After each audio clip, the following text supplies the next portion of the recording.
Voici le futur visage de l'Assemblée nationale, une infrastructure de type moderne à la hauteur de l'ambition que nourrit le chef de l'État Patrice Talon pour la deuxième institution de la République. Le site est ici remis à l'entreprise chinoise CSEC, qui est en charge des travaux de construction. Le joyau à ériger vient fermer une douloureuse page de l'histoire du Parlement béninois.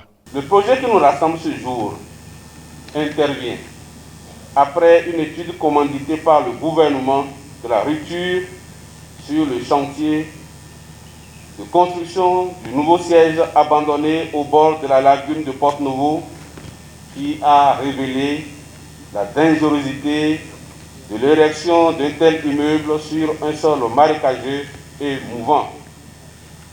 Il intervient aussi à la suite de la révision de notre loi fondamentale par la loi 2019-40 du 7 novembre 2019 qui prévoit l'augmentation du nombre de députés que le palais des gouverneurs ne peut pas contenir dans sa configuration actuelle.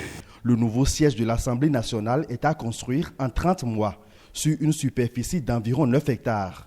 Le chantier sera conduit avec la rigueur, la transparence et le sérieux qui caractérisent tous les projets du gouvernement du nouveau départ. L'ensemble de ces travaux est prévu pour être réalisé pour un montant total de 27 437 784 698 francs, toutes taxes comprises. La réalisation de cet ouvrage créera près de 5 000 emplois, directs et indirects. Toutes les conditions sont réunies pour sa réussite. Je voudrais notamment souligner la mobilisation des ressources nécessaires qui sont déjà sur un compte à notre portée. Le site est entièrement disponible, libéré de toute contrainte. Nous avons ici déjà tous les facteurs nécessaires pour travailler, à savoir l'eau, l'électricité. Le majestueux bâtiment va contribuer au rayonnement de la ville de Porto-Novo et va lui permettre de réellement redorer son blason de capitale administrative et politique du Bénin. Ce bâtiment, de par son architecture, va être également le symbole de la nouvelle attraction et intègre à juste titre notre vision de développement de la culture, du patrimoine et du tourisme dans la ville de Porto-Novo. Je viens saluer la vision et l'engagement d'un homme qui ne recule devant rien pour le bien-être de son pays et de son peuple.